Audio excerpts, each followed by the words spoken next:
Everybody's favorite question is Mauritius racist towards blacks? So there's a lot of videos, well, I'll just say like 4 videos on YouTube from creators that were from Nigeria or America pretty much, and they gave their experience and they're like, Mauritius was racist towards us. People would say they would come into the immigration when they're entering the country and they felt like the country or the people were being racist towards them. Now, I want to give you my unfiltered experience so that you can see whether or not Mauritius is racist and you can make the decision for yourself. So, we are living in Mauritius as digital nomads, and it's fabulous. It's wonderful. I love it. We've been here almost an entire year now. And so we have some on the ground insights, okay? We have some real on the ground insights to let you know how racist Mauritius is versus America or somewhere in the West, okay? Let me start with the first part of the chronology, which would be when we arrived to Mauritius. We got off the flight via Kenyan Airways. We got there, and let me tell you our experience. We put our passports up to the counter, waited in the extremely long line because there were people from all over the world on this flight to visit Mauritius. And so when we approached the counter, we put our passports up. The guy looks at all the passports, scans them all, and he's like, enjoy Mauritius. This is what he said to us. This Mauritian immigration officer looked at us and said, enjoy Mauritius, enjoy your holiday.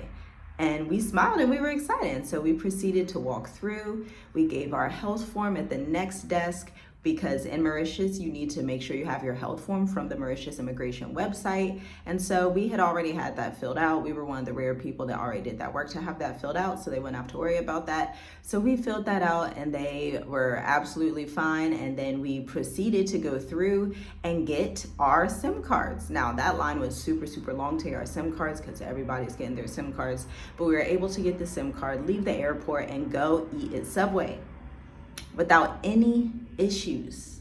Now, y'all know, if you don't know, I'm a writer and I'm very particular with definitions and words. And so when I think of racism, what I always look for with racism, it has to be power that's used with violence, some type of violence, okay? And so when I hear people use terminology like racism, no, I haven't encountered any racism in Mauritius, not at all. But I do think maybe these brothers encountered some type of prejudice or maybe some stereotyping. Again, I want to give you context. We are family. We're married. We're coming in and we just look like a happy family. But for maybe single brothers that are coming in that are not married, that it's kind of like you're in your 30s, but you're not married.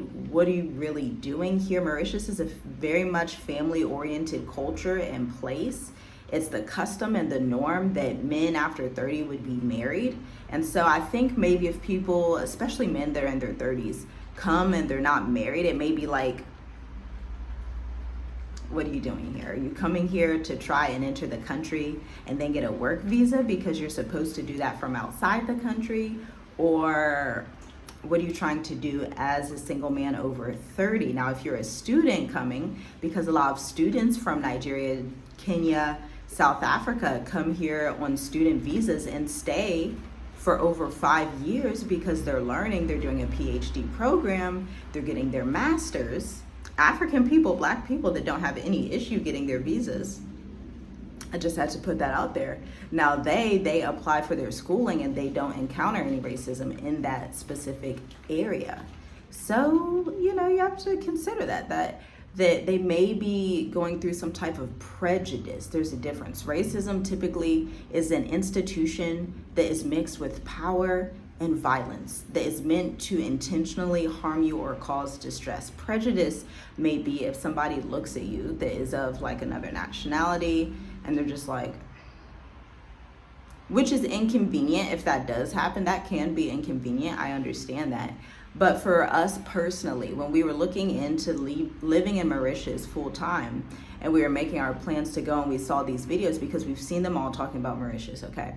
And so for us, we had to decide, would I potentially let somebody staring at me the wrong way deter me from living my best life in Paradise Island and potentially getting a digital nomad visa? The answer is no. Y'all already know. Like, if you've been following us, you know that we are always looking for the good, the positive, the good in life, and we will surely find it because that's our expectation. But I do also want to tell you about something that people don't typically see in Africa. I think especially West Africans aren't used to this because this mostly occurs only in South and Eastern Africa for whatever reason. If anybody who's well-traveled would like to tell me why this mainly only happens in South and Eastern Africa, let me know. But there are places in Mauritius, similar to South Africa, similar to Namibia, similar to Tanzania, that you can go that are owned by descendants of colonial powers that do not allow the local people to live in that specific area. That is blatant racism, right? That's blatant, like textbook definition racism against the local people, right? But it doesn't take up all the land. It's like a few plots, but it's still odd. It is odd. When I learned about that town in South Africa, I forget what it's called. It's like a whites only town. When I went to Tanzania and I went to an area called Tanga, Pangani, and the colonial people would tell us, they would say, yes, we have certain people in our demographics, certain people from Great Britain, Germany, that buy up all the beach land, price it up way high so that no local Tanzanians can afford it. But would that stop me from visiting the Kilimanjaro? Would that stop me from visiting the Usambara Mountains? Absolutely not, because I'm not going to get into that. It just won't stop me, okay? And then obviously the same thing happens here in certain areas, and like the Mauritians will point it out. If we're talking to them, they're going to be like, yeah, that area, only rich French people live there. That's just an area that they only live in.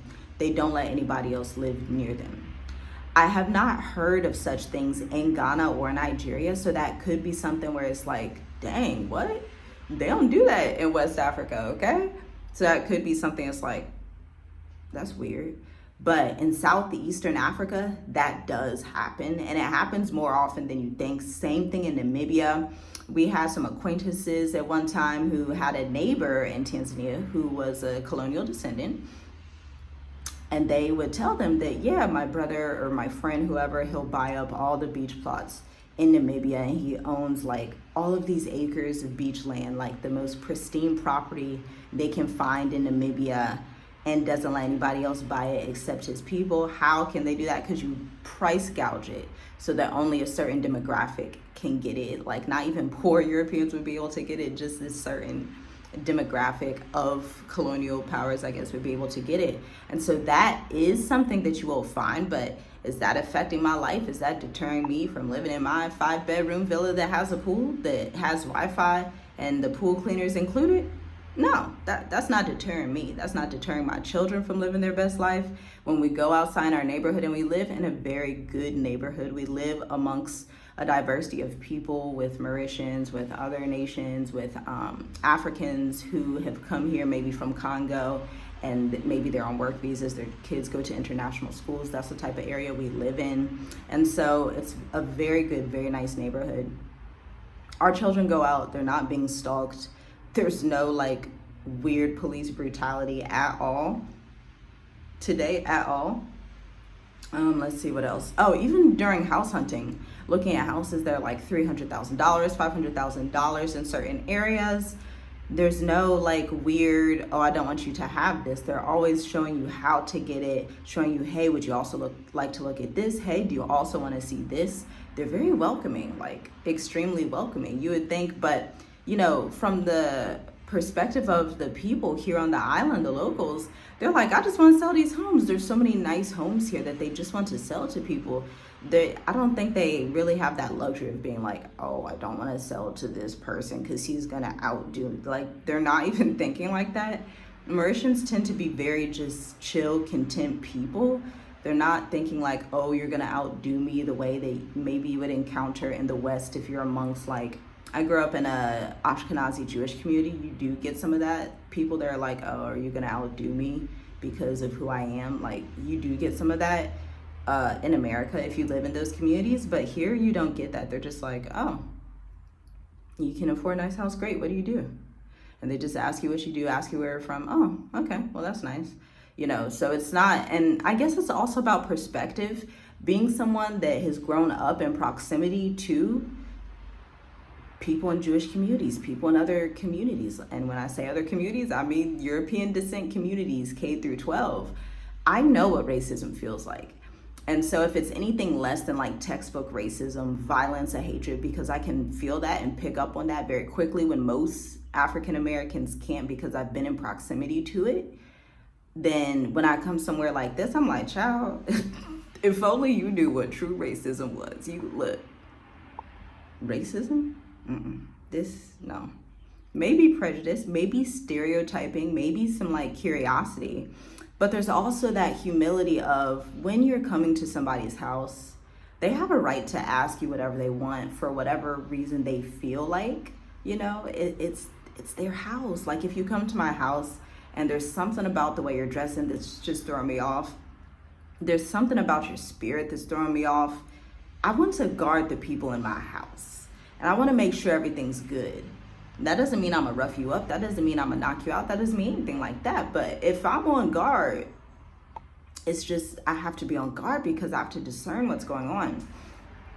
And so I also think when you're coming to somebody's country, just be aware of that. They have the right to be discerning. I mean, that's what immigration institutions are for, to discern what's going on, to make sure their people are safe. And so it's not necessarily racism as much as it is maybe discernment and seeing like, okay, if this is like a 35-year-old man, he's not married, you're just coming alone, why aren't you married? Why don't you have kids? What were you trying to work here, but we're thinking you're coming here to enter on a tourist visa? These are things that you have to consider and empathize with people. The more that we're able to empathize with people that we don't understand, the more that you can see whether or not it's actually true racism or whether or not they're actually trying to figure something out. There's a blatant difference. There's a very clear difference. Again, being someone that has had proximity to different nations from K through 12, like age 5 to age 18, I know what textbook racism feels like, looks like, and what it is. I know what textbook definition prejudice feels like, looks like, and what it is. Being someone that is well-traveled, well-connected to Tanzania, South Africa, Namibia, there are regions similar to here where you can go. It doesn't necessarily affect you if you're in Johannesburg or Windhoek, or if you're, just chilling, but there's some areas that descendants of colonials they'll be like those only areas for those people. It takes up maybe 0.5% of the area. Well, Namibia, I think it takes up much more. So it's on a case-by-case basis for the country. But people have to understand, the whole world was under colonialism essentially at one point, the entire world. And so there are parts of the world that still have a little bit of the remnants of that. Does it ruin my day? Not really. I don't even live near that area. Does it ruin me having a digital nomad visa? Not really. Those people aren't even in power, in institutional power here. Is it annoying if you're like in that area and you try to drive up? I mean, probably, but they're like tucked away. And so it's up to you if you think Mauritius is racist. I would say it is not. I would say that there are certain degrees of it. If you were looking at those certain villages, right? Now, would that impact you? It wouldn't necessarily impact you unless it's just driving you crazy. But at the end of the day, you get to choose what drives you crazy and what doesn't. We all know the times are ahead. There's just not going to be all these old colonial things that used to be just naturally. All these things are going to eventually die out. Everything dies out, The earth is such that, nothing lasts forever. All these things will just go away. And you shouldn't let it deter you from living your best life in Mauritius, or at least we didn't. And I'm glad that we didn't. So it's up to you. You make the call. Is Mauritius racist? Is it safe for you? Will you be discriminated against? Is there any harm that could come your way? You make the decision. Shalom, shalom.